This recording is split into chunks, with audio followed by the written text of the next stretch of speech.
Hey there all. I've dropped a link to the notes into the chat.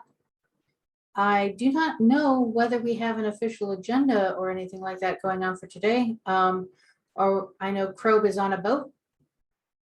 So he is out of the office this week.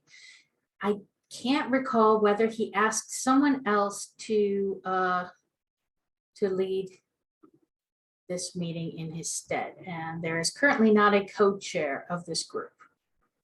I think he did, if I'm not mistaken, but I forget who it was. Yeah, I'm looking back at the notes now to see whether we can get that information. I don't see anything listed.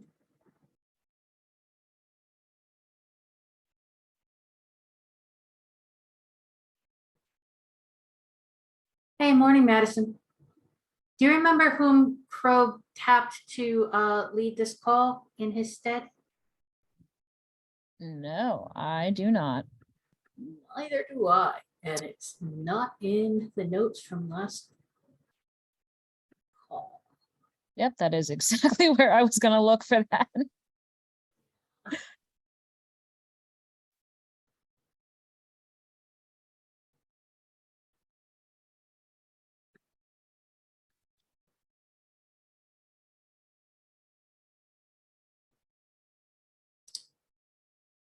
I don't see it. Well, all right then, that's fun. In the meantime, if you have not seen it yet, there's a link to the notes. Please sign in. Hey, Francis, were you tapped to lead this call, or were you only tapped to lead the other call? Sadly, only the other. I'm not this kind of popped up on my calendar. Okay, then. Well, that's very happy exciting. to try and wrangle my way through, but if someone is better equipped. I don't know about better equipped, but I can try to help with that. Alternatively, we can all just sit here and edit the document, since we each have we have an hour scheduled for this.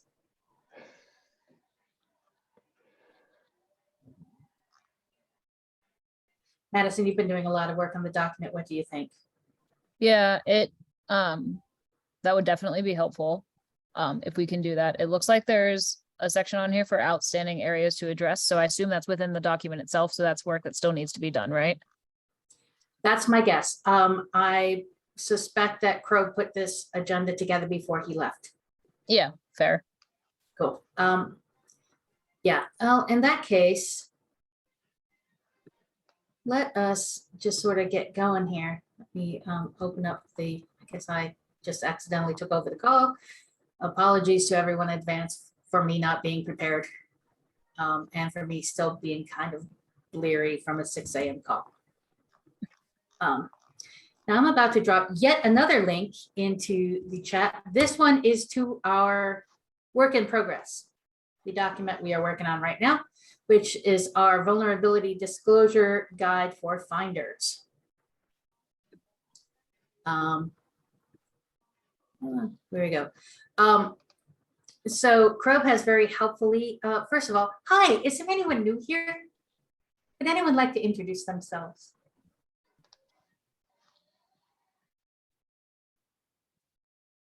That's a no. Okay, great. Who wants to be scribe? Who would like to take some notes? Normally I would put my hand up, but if I'm driving the bus, I can't also take notes. I can try I'm to happy take to. notes. Oh, If you Rock, feel paper, scissors, passionately, Madison. Francis, I'll happily let you, but You know, Madison, I think we're uh, gonna need you for a lot of the document stuff. So if we could split the difference there and have Francis take notes. Yeah, I'll do it. Madison, you're much more useful in the meeting than I am. Oh, pish. thanks, You're Fred. super useful. Okay. Are there any opens? Anything anyone wants to bring up for to discuss?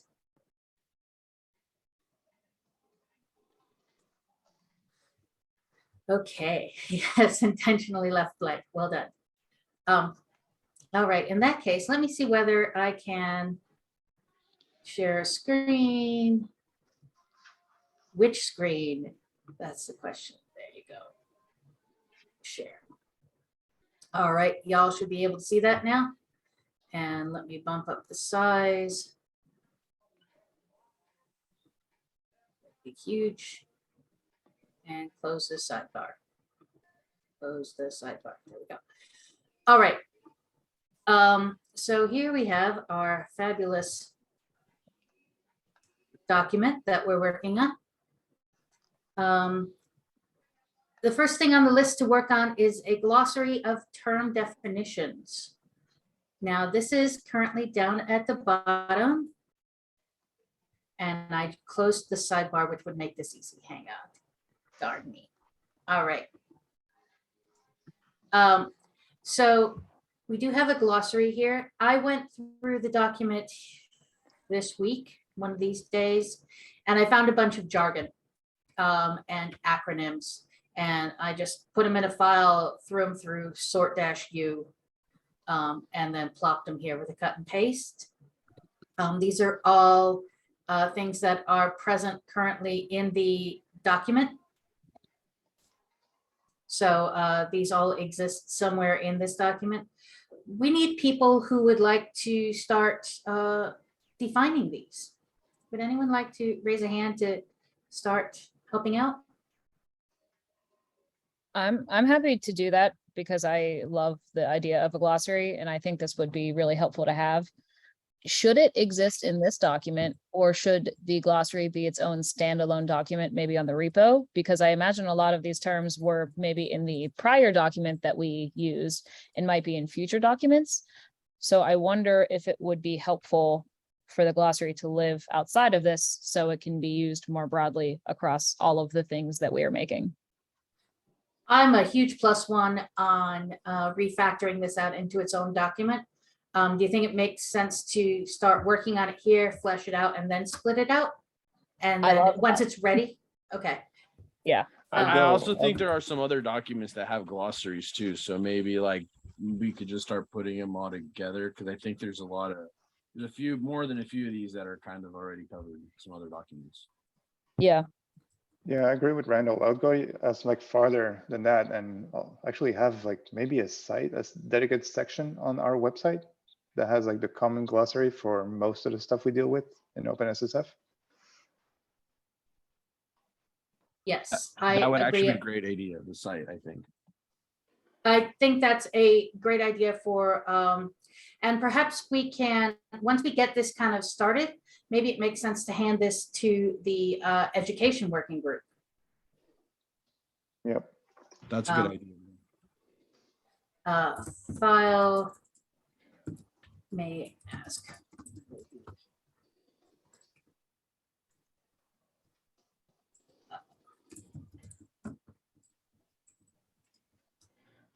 I approve of having the education working group take over that work. Excellent. Well, in the meantime, we do have to get it started. So, and Madison, you've offered to jump on that. I'd like to recommend that we just generally have some homework for this week. Well, 2 weeks, I guess. This one meets every other week, where everyone dive in and, as you see things, start to add to it, in particular in the glossary, which is completely empty. Another thing that I added this week is the bibliography, where pretty much I just went through the entire document and I found every single link that was referenced, and I just plunked them all into this area. This needs to be cleaned up and put into some sort of reasonable format, so it's not just links, but it's actual text. I will offer to do this.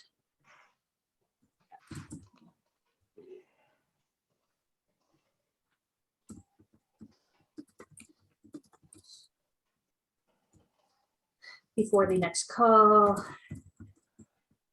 because that's something I can fit in between meetings. I know it's tagging me on that email address. Please never send anything to that email address because I will ignore it. Let me see, where's my to-do list? I'm adding a section for action items in the meeting notes after the notes Wonderful. themselves. Thank you so much.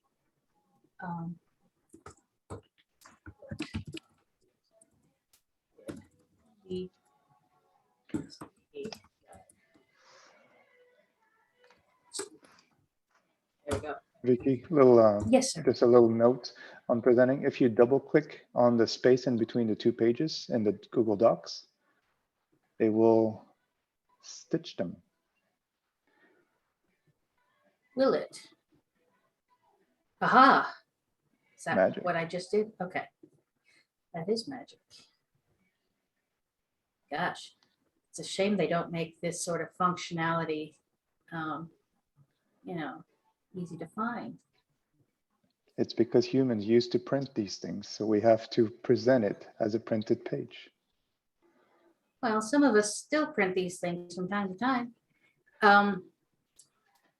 I'm not looking at the agenda, it's on the other tab. I will jump to that in a minute. But first I wanted to point out that there was a call for templates to make it easier because everybody hates a blank page. Right, and there were 2 templates that we had previously created for the earlier for the maintainer disclosure guide. I linked to them here in the template section. We need somebody to look at these and create versions that will be appropriate for finders rather than maintainers, or at least see whether the maintainer one will qualify. Is it good as is? Do we need a new version for finders rather than simply maintainers? And it's fine if we do, totally cool. Files are free. So we can just create a new file and link to it. Also, while we're here, what other templates do we think might make sense for people for us to create? I would actually recommend using Kubernetes as repo as like a example of what they have, because they're very good about like having everything in there. Because I know they have like security team is one, like contacts and stuff like that. I can actually, I'll look it up. You can send a link, Randall, on the chat. I will paste it in the meeting notes as well, please. Thank you. Sure. Oh, here we go. All right. Yeah, that would be great. Thank you, Francis, for that. So while he's looking for that, are there other templates? If I recall correctly, looking in this document, some of the things that were mentioned is, for instance, a personal vulnerability disclosure policy template. Would that make sense? What do you mean? What kind of scope would that be? Like a researcher that decides to take things into its own, like their own hands? Okay. Yeah. So if we click up here to the document, I believe this is something that Jonathan worked on, along with you, Madison. You two were working on this document together. Yeah. And he has his own vulnerability disclosure policy for how he handles these things. And it's written up in this document as far as what you would like to do and how you would handle your disclosures.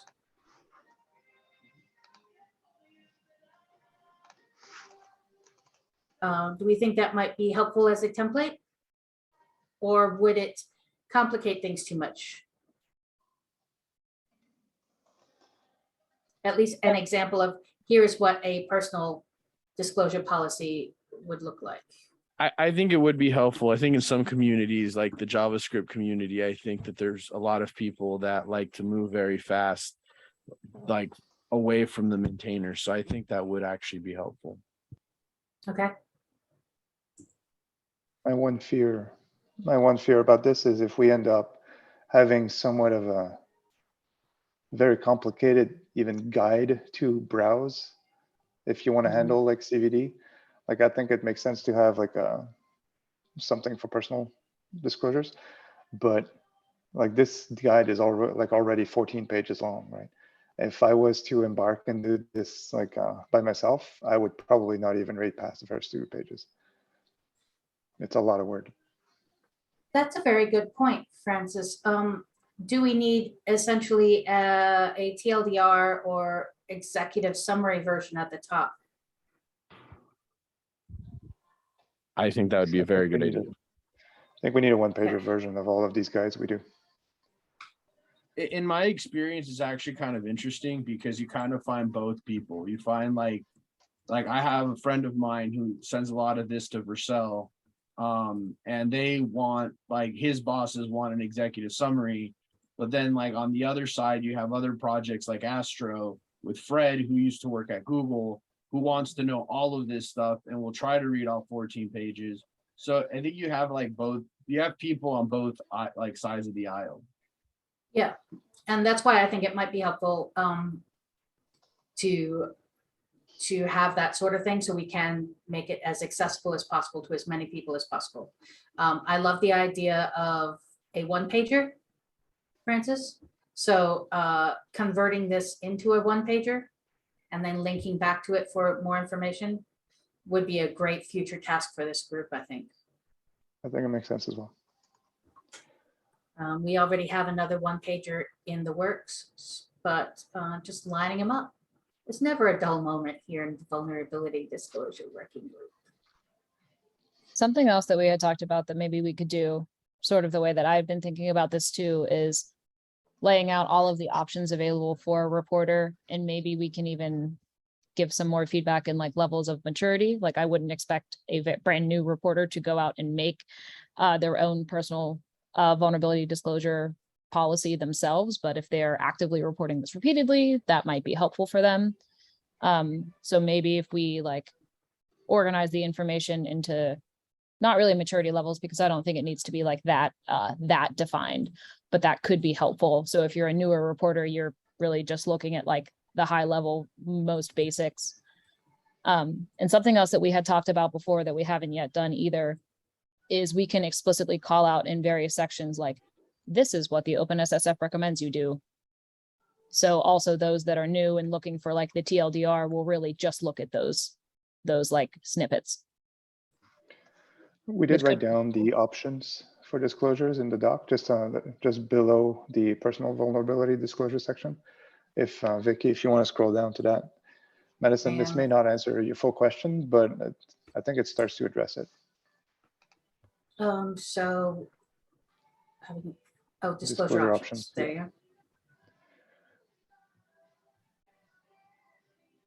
go. Yeah. It's hidden in there on page 7 or 10, I don't know. Yeah. I'm just thinking like that might even be useful to surface like along the way, like throughout the whole document. That way, if somebody wants to just scan through it, they can just look at, OpenSSF recommended actions for each section, basically. That might be, and then from that, you could make a really easy one-pager. Yeah, I think that it might make sense to finish the document in its full form and then use it as essentially a basis for pulling things out and reorganizing it and use it as a kind of a source document to build upon for additional content. One thing I want to kind of throw out there, and I pick on JS a lot because they're kind of like the pain point in the Gen 2 ecosystem, because they're very young people that don't understand any of this stuff. And I think, I don't know if this document at some point addresses, because I've noticed that there's the maintainers, especially in JavaScript, that don't really understand the point of security at all. Like they just see it as a problem. And I've noticed that there's a friction point because maintainers don't really sometimes understand why you want security, and then they have people reporting security things, and then you get this kind of friction of, well, are you trying to like call me out on something? And I don't know if that's ever addressed in the document, but I think that that's something that we might want to address as well, is kind of that pain point. Conveniently, we have an entire document, if it ever loads, that is just for the just for maintainers. Right. Let me drop this link into the chat for you if I can find the chat, because it hides that once you start sharing. There you go. I think that is most likely covered in this maintainer guide. There. Also one bit of a homework that I have. I was going to take a stab at adding in a kind of a human element within the security, I think security policy section, or not policy, I'm using the wrong words here, but let's see. I'm just trying to browse through and find the right spot that we were talking about adding this.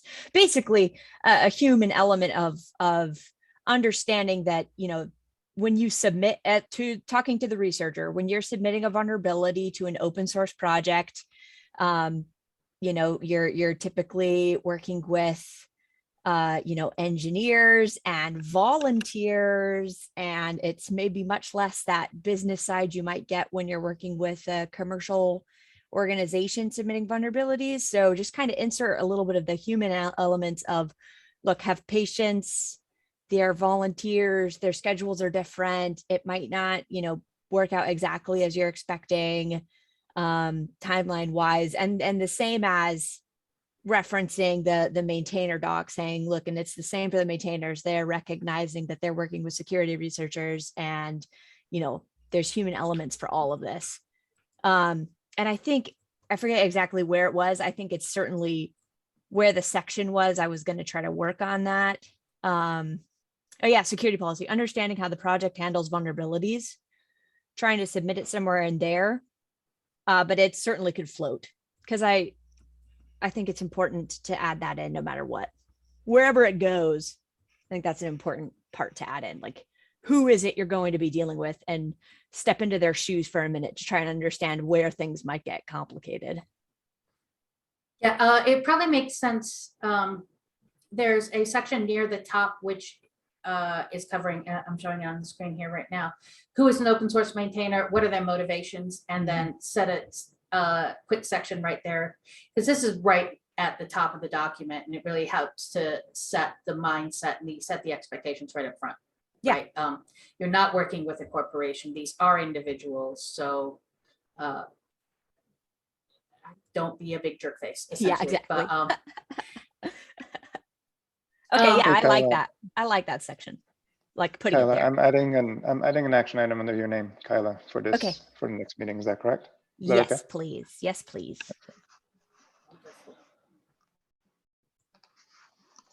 definitely tapped the right person to take notes. Not that Madison wouldn't have done a wonderful job. Are there other templates we would like to include here? I think a vulnerability report submission template would be important. So I was going to look around to see if we have any.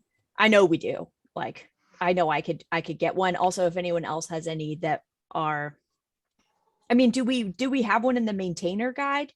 Like what a vulnerability report should look like, a submission? I was that- don't believe we do. Okay. In the templates, there were only the two that I linked to. Okay. There's policies, notifications. But I think a submission template, like this is what you should, and I know we kind of talk about it within the document as well. It's already written in there, but this is what your submission, you know, speaking to the researchers, this is what your submission should include. You know, it should have the vulnerability description. It should have, you know, whatever details should be there. So yeah, an I example have would be one. good there. I have one already written that for GitHub that I'm happy to share as a starting point. Yes. That way I don't have to look for one. I love that. Yeah. I worked on Teamwork. it, I think, with Madison even back then. So No, that makes sense. GitHub Yeah. was involved. I was going to say, we, the security labs team at GitHub often takes on the role of the reporter because they're doing a lot of vulnerability analysis work. So they have guides internally that have been shared with me that I keep meaning to put here too. So I'm happy to, once we have Francis's starting point, add to that too if needed. Wonderful. Do you have any other examples you would like to share that you could pull out? That would make sense in this context for a researcher?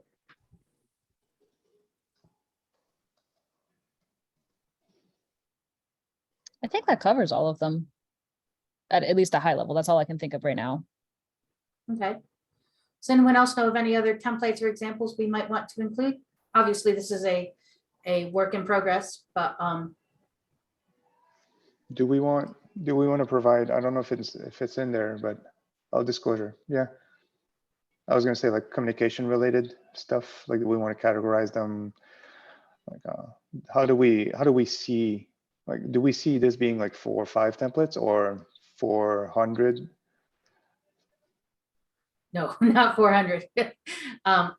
No, because I'd imagine this is going to be, if it ever hits 10 templates, I would be really surprised.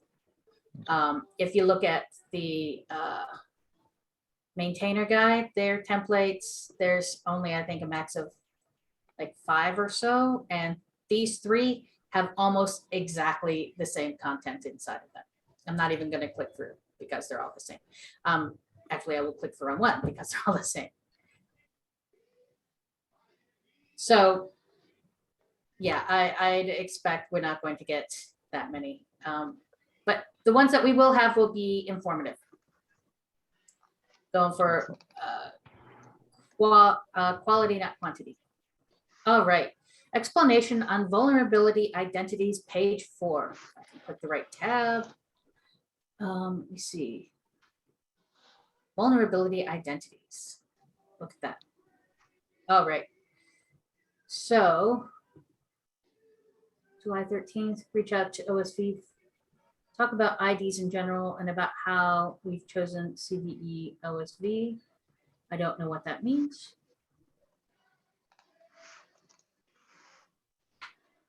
Let me check.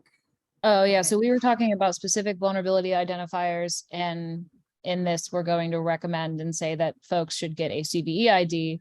The other thought was that there are a number of other identifiers floating around the security ecosystem. Maybe it would be helpful to define those too for reporters, because they're likely to experience those. And the question that we have then, I'm pretty sure from about 2 weeks ago, is there was a thought that reporters might be able to get an OSV identifier. I reached out to Oliver, myself, the OSV dev, and they cannot do that. OSV assigns OSV identifiers to a very, very specific subset. So it's not something that researchers could like go and get themselves like they could a CVE.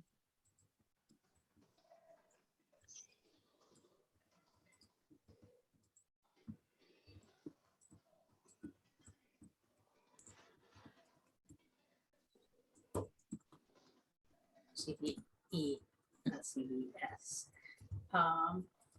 And let me see, define OSV, what it is, when you'll see.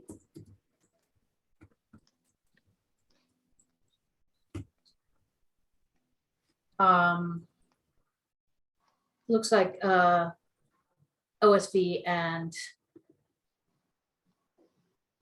CVE are the only ones specifically called out. Are there any others we should mention in this context?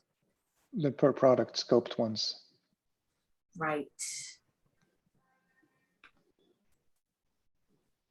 Yeah, we can probably even talk about that generally. Just like this is a practice, you know, among various products that they'll assign their own identifier to it. And maybe give an example of some might be helpful.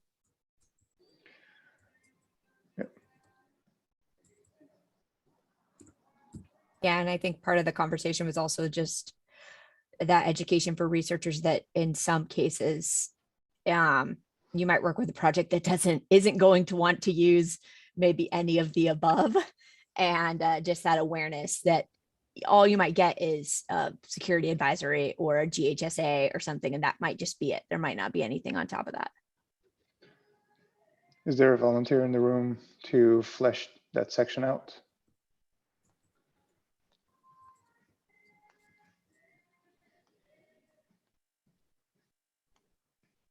I'm happy to at least start it, considering my team is Okay. the one that assigns GHSAs. I'm more than happy to talk about vulnerability identifiers.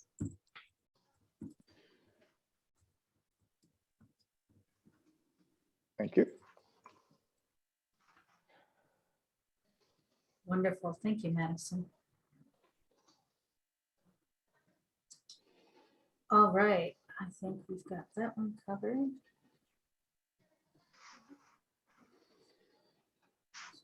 Okay.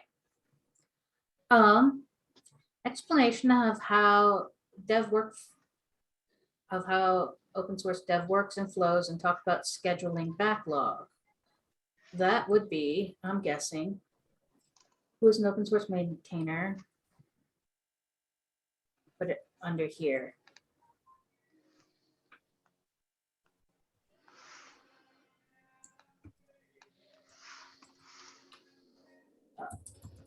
Works.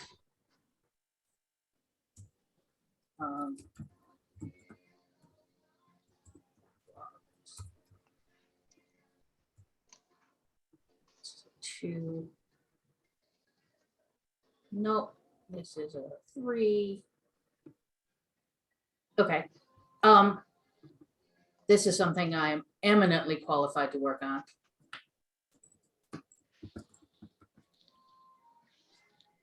Whereas I'm less qualified to work on things such as the identifiers. So I will jump on that one.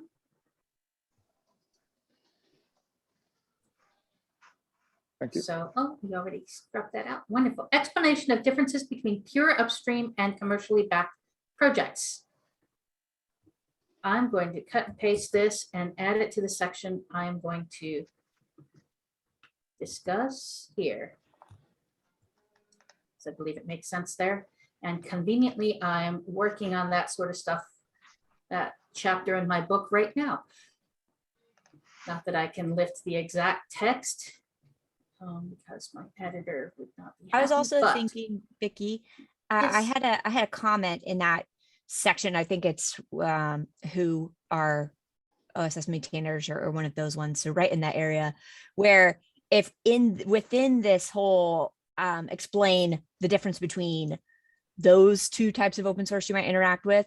Also, just in general, you could also interact with a 2-person open source shop or a distro list. You know, I mean, there's a few different open source styles that you might engage with, and they might be different.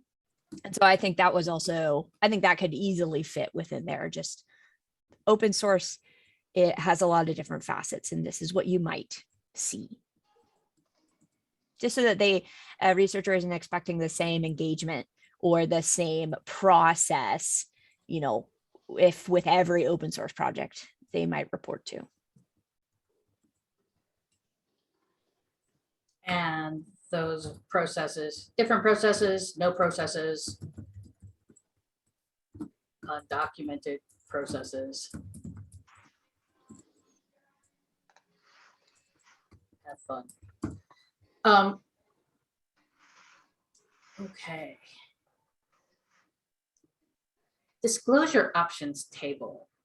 P7, I believe we already mentioned that briefly. Let me see, disclosure options. Yes, there we are. So I can even find that one. So what do we have? Links to existing standards and docs. And then still only stubbed out. Okay, we don't have to worry about that. Yeah, Yes, I mean, this I is all added this stubbed out. live. I added this live during one of the meetings we had, so this is definitely far from even drafty at this point. Okay. No, that's very good context. Thank you. So the table certainly helps a lot, and it fleshes out a lot of this, but we should probably, actually, does the table include all of these? Bug bounty. And selling 0 days. Oh, that's mentioned here. Which is a horrible, terrible thing to do, but it's worth mentioning. I think one thing in here was some of the definitions that we have, because, you know, this is it's a combination, right, of experiences. I think all of us contributing here. Maybe if we are able to find a standard. I don't know if CERT has actual like definitions of what these are versus some of the definitions we've kind of put into this already.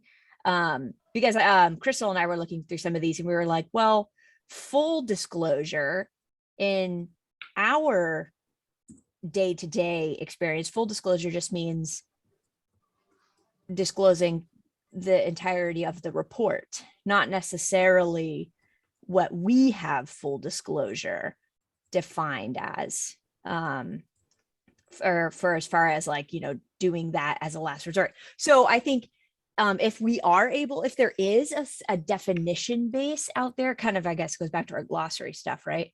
But finding joint definitions on what all of these are, unless we are defining some of them. It looks like according to Crystal, there are ISO standards for this. I don't know whether they are publicly available or whether they cost an arm and a leg. They probably cost an arm and a leg. Yeah, but there may be some, like with SPDX, it's an ISO standard, but it also has a public standard that anyone can get to. So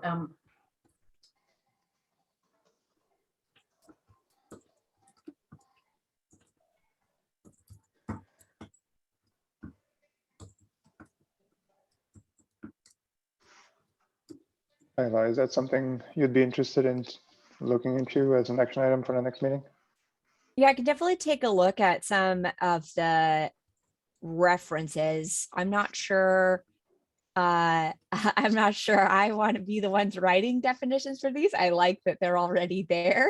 But if I can find the resources that we all can agree upon and reference those, I'm happy to collect some of those. And I know some of that work's going into the glossary already.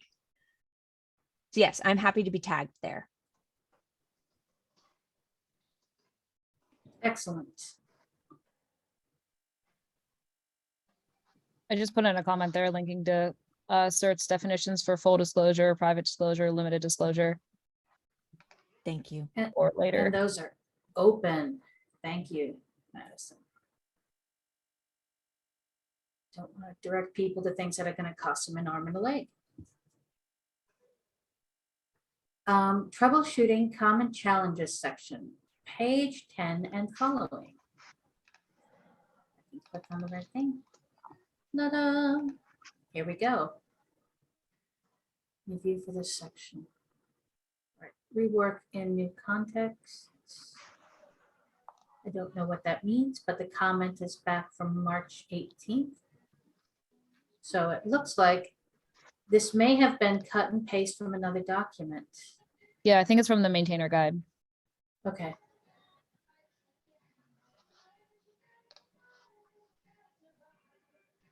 Yeah, so I think Rope just put it here and we need to rework it for the reporter context. Yeah, I see now. And Nathan added a few documents. I have not, I'm sure I've read this, but I probably noticed it needed a lot of work and then moved on.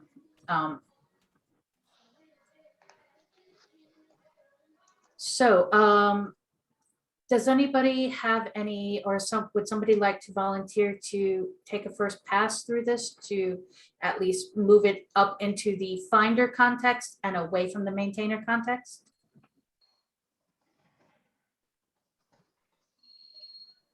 If we have no volunteers this week, we will poke you again in 2 weeks.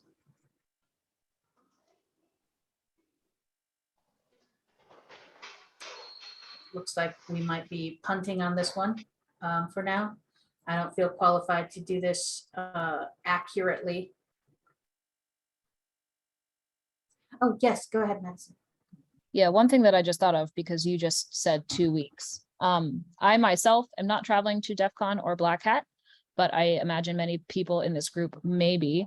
So our next meeting in 2 weeks takes place then. I'm not, that might be something we want to review, maybe cancel or move, as I imagine many people that are in this group will be attending. Okay, I will send something to the mailing list pointing Yeah. that out. uh,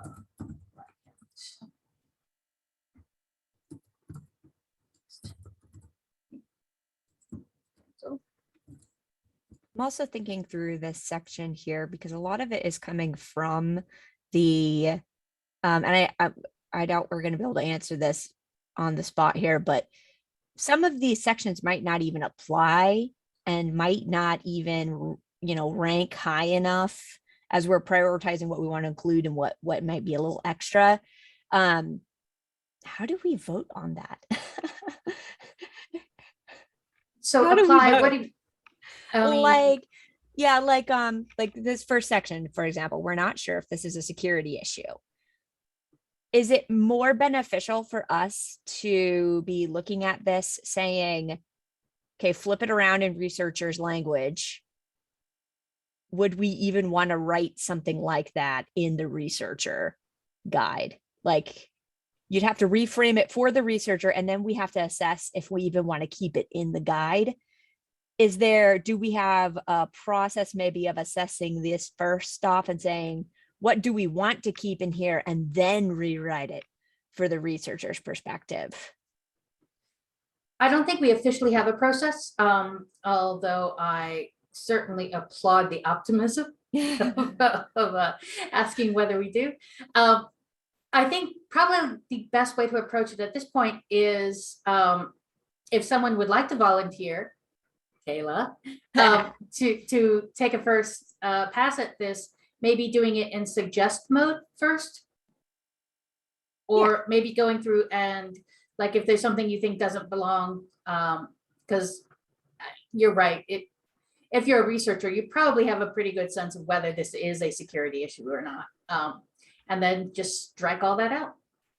Okay, I'm happy to take I love suggest mode because then it can just be accepted or denied. So I'm happy to go through this in suggest mode, and just kind of Kayla's thoughts on whether or not we should keep this for reframing or not, because I think otherwise someone's going to put a lot of work into translating this for the researcher, and then we might take a look at something and be like, should it even stay? So I'm happy to suggest mode here.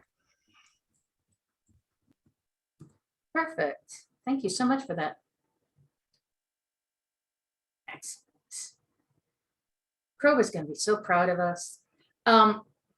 All right, review brainstorming ideas on P12. And what's that? Oh, that's another meeting notification that I can ignore. All right, no, I'm closing this tab. I keep clicking it and I should.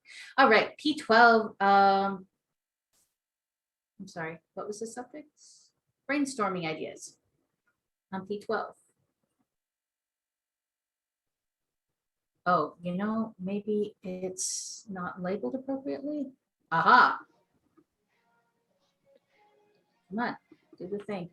There Yeah, we it was go. probably pushed down to page 15 or whatever.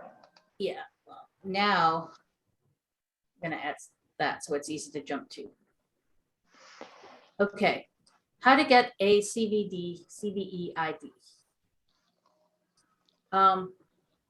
Is this not covered in here at all?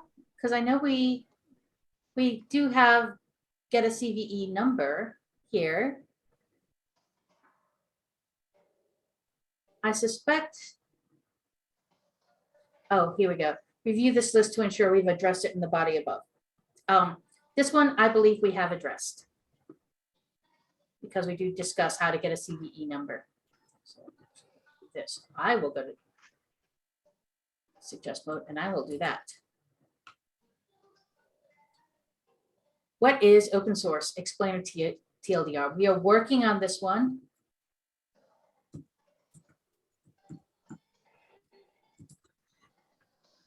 What should be Is there a included? reference? You can add it later. Yeah. Oh, okay, top sections. Yeah, there's sections above.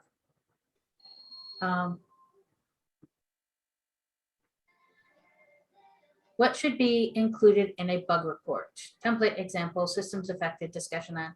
Well, that would make a great template.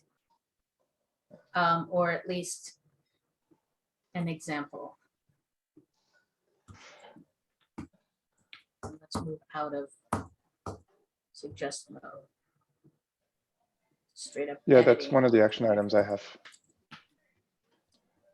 Which is an action item? Oh, vulnerability report submission, is that the same? Or Oh, do we yeah. want this to be percent? I mean, I'd say vulnerability report is a specialized example of a bug report. Okay. Here, how about this? Question mark. And we can decide later whether we would like to have that.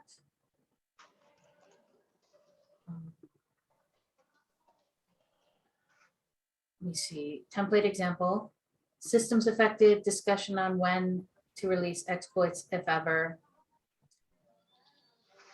Do we have anything in here? Does anyone recall about when to release exploits specifically? I don't think we discussed exploits. I don't think we do at all. We might touch on proof of concept code a bit and including that in your initial submission, but not explicitly exploit code and also sharing that publicly.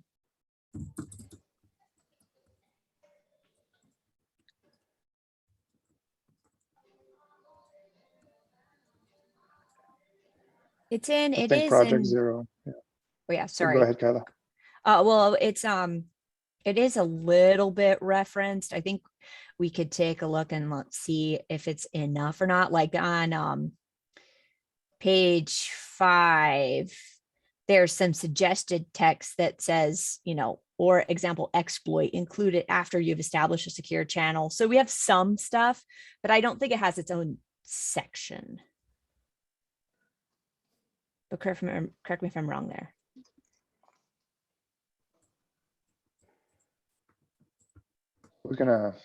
I don't think you're wrong. I was just gonna say that there is some resources about documented processes around like POCs and exploits in general. Like I know Project Zero has somewhat of a public thing about like providing exploits roughly 30 days after disclosure, just to give time. So this is something we could like piggyback on and reuse.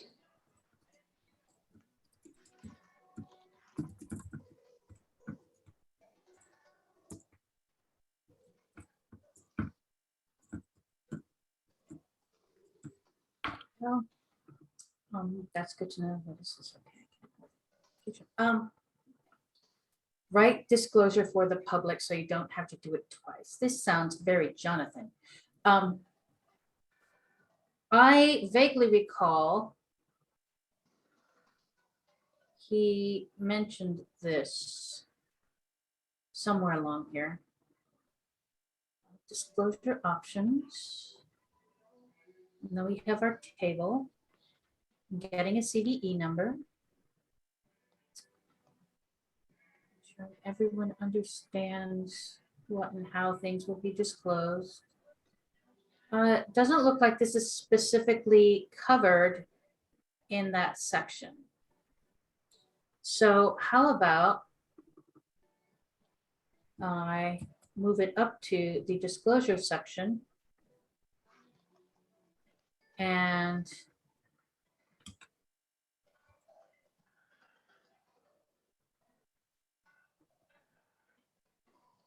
There's Vicky, there's a subsection here that set up your report for easy intake and disclosure.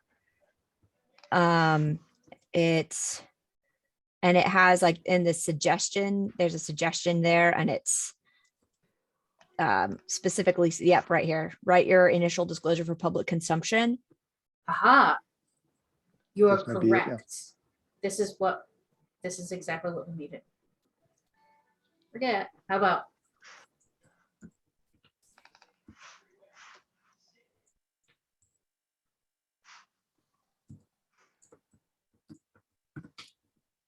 There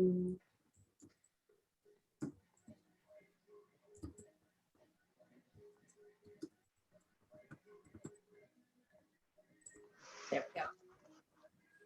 And I'm just gonna highlight this because make it pink.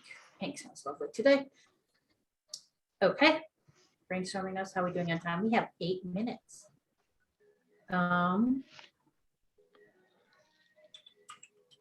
Vulnerability disclosure timelines. Morton has a comment here. Should know that for some FOSS projects, strict deadlines might not be possible. Does anyone recall in here whether we have anything specifically about timelines?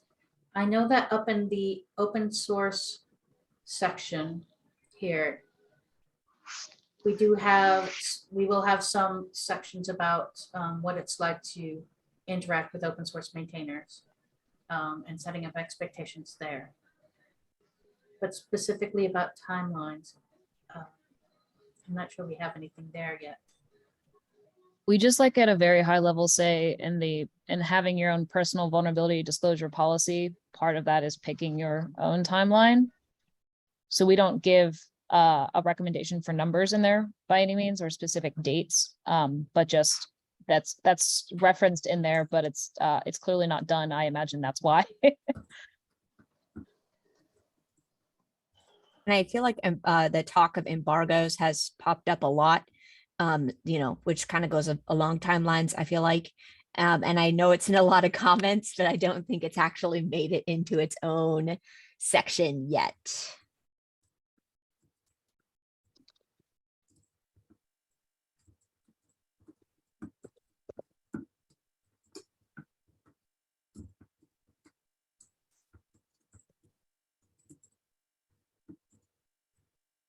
All right, so we're gonna need to punt on that one for now because we're running low on time. Unless somebody would minutes like to, go ahead, Francis. 5 minutes left.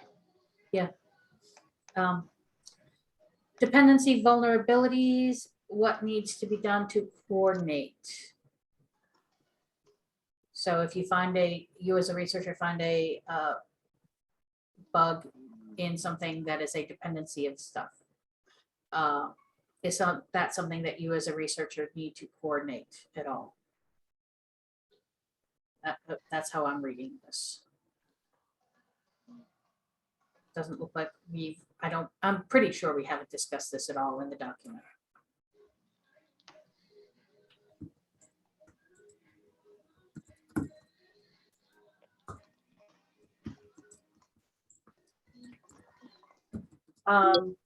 Do we have some sort of general sense of whether this should be included in the document or just mentioned as something to?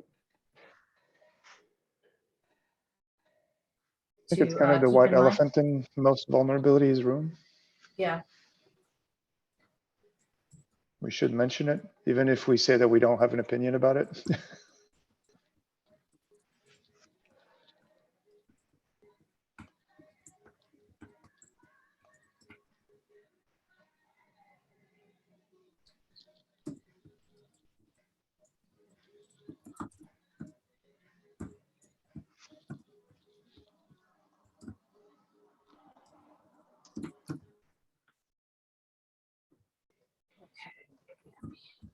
Here and there. Okay.